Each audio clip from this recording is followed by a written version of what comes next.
Welcome back to Waste Nights, 2nd edition. We're playing Safe Haven. It's Nellie's turn. She's way out on the east side of the map. And we're going to go take a look at her player area, see what she's got for equipment and such. And she is sitting right now on a plot point. So probably the first action we're going to do with Nellie is she will probably do the plot action. But let's take a look at her character sheet first. And of course we set Nellie the farthest out because she's got the dirt bike and she can go through scrub and mountain space for just one movement point, which normally it takes two. She found an AK rifle the last time she was adventuring. She's got her trash armor pistol and her knife, and she's got one radiation poisoning from crossing the divide. She does have a medicine, so we could do a camp action, get rid of that.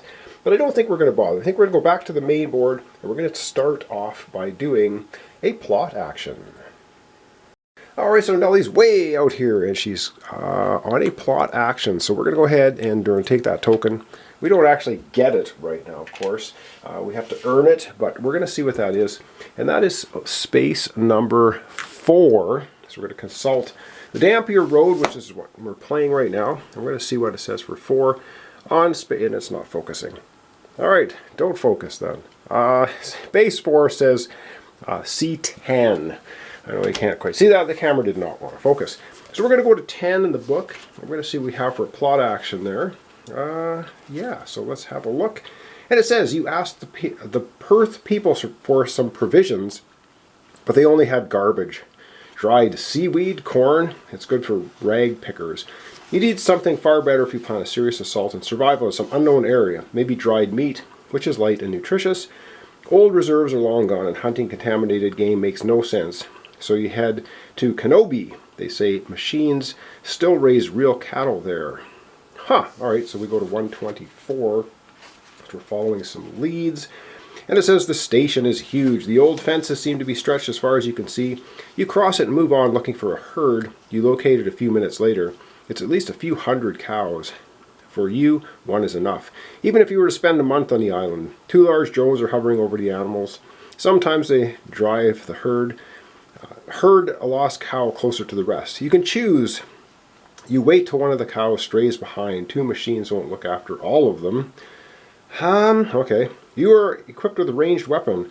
There are only 2 drones. You try to shoot them down. Well, we can wait and try and make off with a cow, or we can shoot the drones down, which I think is a bad idea, because if we do that, we might get attacked by something a lot worse. So we're going to wait till one of the cows strays behind. 2 machines can't look after all of them. So we're going to go to 234. I think that's the best option. Alright, it says test survival 2. If your aid is at least 1 green die, you obtain 1 additional success. Alright, so we have to test survival 2. Let's go take a look at her player sheet. Alright, so looking at survival, we've got 2 greens. So we get an automatic success, and we're going to be rolling 2 green dice, and we only need 2 successes. Let's get out the dice tray. This should be, shouldn't say it, relatively easy. Let's roll them up. Alright, we're going to get out the dice tray. We're going to roll up 2 green dice. And we're looking for just 1 success because we get an automatic 1 anyway.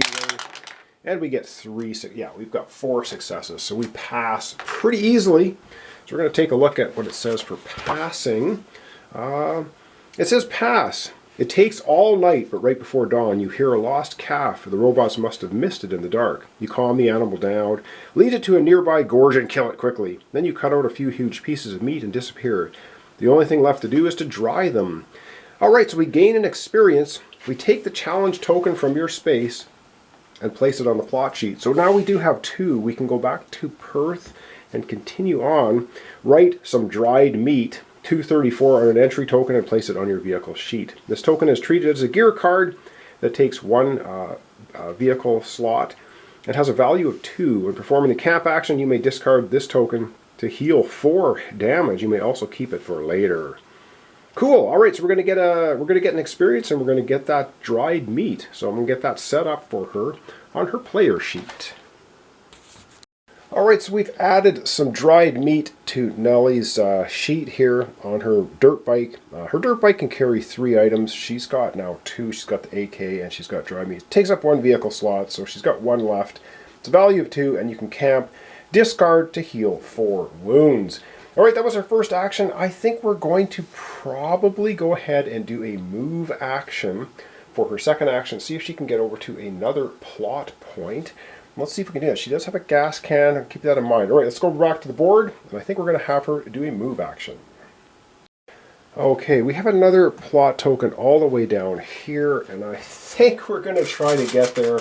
I'm pretty sure we can do it. The only problem is, I think we have to go through one of these danger areas. So it costs 0 to go through the road, so that's nothing. It's going to cost her 1 here, another 0 to go through the road, so she's up to 1. So she's going to be, how did I do this? 1, and then so 2. Back to the road is free. 3 for scrub because she's got the dirt bike. Free on the road.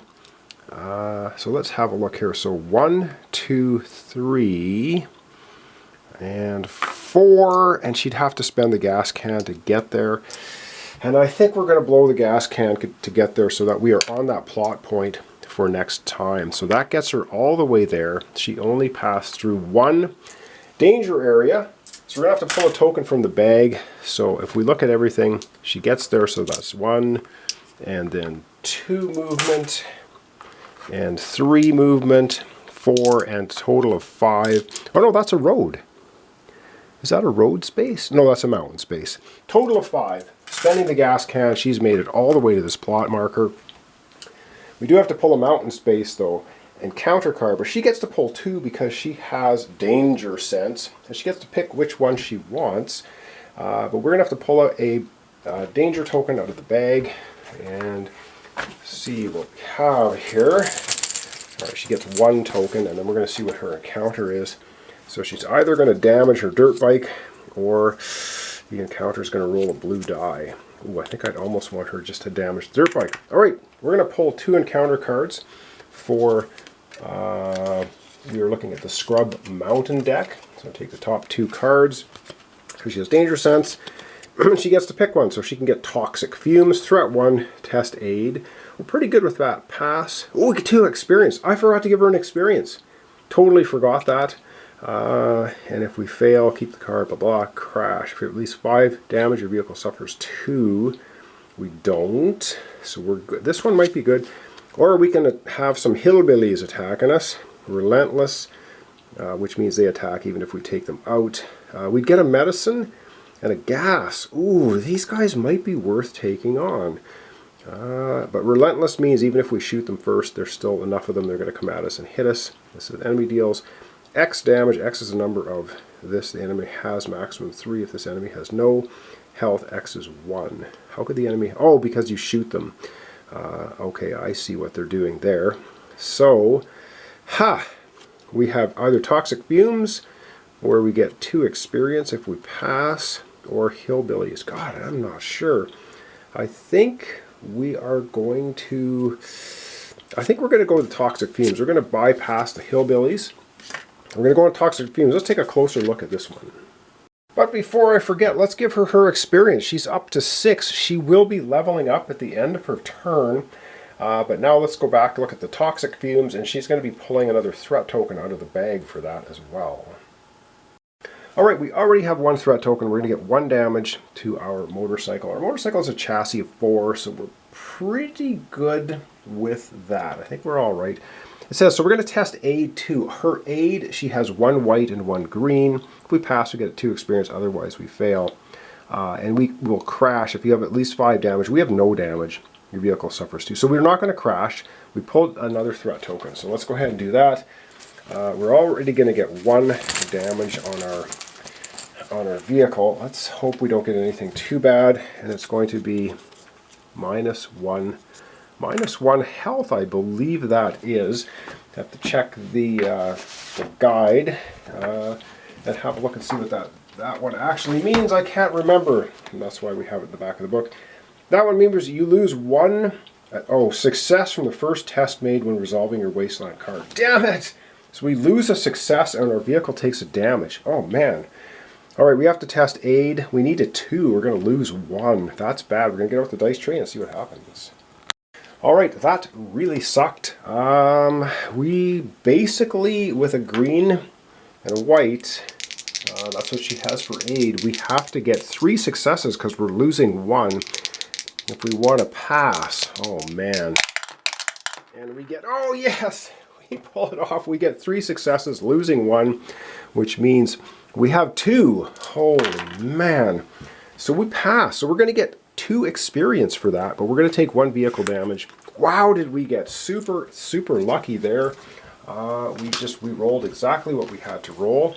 So we end up getting 2 more experience, and that's it. Pass 2 experience. We don't crash our vehicle. Nothing else happens. We get through the toxic fume field. Let's go to Nellie's sheet and get her 2 more experience. All right, that was excellent. She's getting 2 more experience. She's up to 8. So she's leveled up. She's past the 6. It is time now for her to level up. We're going to take a look at her level up cards. I'm going to move the token down to Lisa. So she had her danger sense. That really came in handy. We got to choose. But now she gets another level up. I think we're going to look at her specific level up cards and see which one she wants. Alright, we're going to take a look at the rest of her level up cards. She's got a metal detector. Resolution. If your enemy is defeated, you may break this card to draw 1 gear card or gain 2 chosen resources. That is, ooh, I like that, getting the resources. She has binoculars. We're resolving a wasteland card. Break this card to ignore all threat tokens drawn from the wasteland card. That's actually pretty beneficial too. And she has pain tolerance. You gain +2 health. You can place 2 damage or toxic tokens here on your night sheet. And she's got a level. Oh, we could use this one, Nooks and Crannies, because she just passed 6 experience. You gain +1 exploration. When performing the move action, you spend 1 MP less, minimum 1 to enter. To enter a crater space, she can go through craters at a 1, and she gets +1 explore. Oh. Wow, she could just fly across the board. I wonder... Oh man, I think we're going to take Nooks and Crannies. She gets +1 explore, so she's going to have 4 explore, and she can spend only 1 action point to go through crater spaces instead of 2. That's awesome. We're going to take that one. That's an incredibly good level up for her to have. The metal detector was good too, but wow, that was awesome. And that's basically the end of Nellie's turn. She's sitting here way at the end of the board. She's on a plot marker, so that's good. We can do that. The next time her turn comes around, we're going to zoom out. We're going to wrap up our episode for today. All right, where our characters are split way up. We've got Nellie way off the east side of Australia. And now we have Lisa, who's coming up next episode, up here in the sort of northwest area a little bit. So yeah, not bad, not bad. We're doing good. We have 2 plot tokens now. And if we refresh our memory on the actual Dampier Road, we have a look at it here quickly. It says, if at the end of any round a conscious knight is present on space 33 and there are at least 2 challenge tokens, because 1 for each character, on the plot sheet, the more the better, you may proceed if you do see 200. So not bad. And keeping in mind on turn 5, the beginning of round 5, we go to 343. Beginning of round 8, 347. Now, I'm sure those are bad things. Those are bad things. But we are currently just midway through turn 4, and Lisa will be up next. So thanks so much for watching along. Thanks for your comments, subscriptions, and likes. This is Waste Knights 2nd edition, and we're playing Safe Haven. It's an easy scenario. We're playing 2 players this time. We have collected the prerequisite 2 plot tokens now, but we're probably going to gather as many more as we can before we head back to Perth. All right, thanks so much. We'll see you next time for Lisa Gomez, and we're playing Waste Knight 2nd edition. We're playing the scenario Safe Haven. And yes, one quick correction here. I forgot to give her damage to her bike, which of course happened during the encounter. So there it is. I put it on there. Chassis of 4, 1 damage now. We're good to go. So thanks so much. We'll see you next time. For the continuation Waste Knights, we're going to have Lisa Gomez going next turn.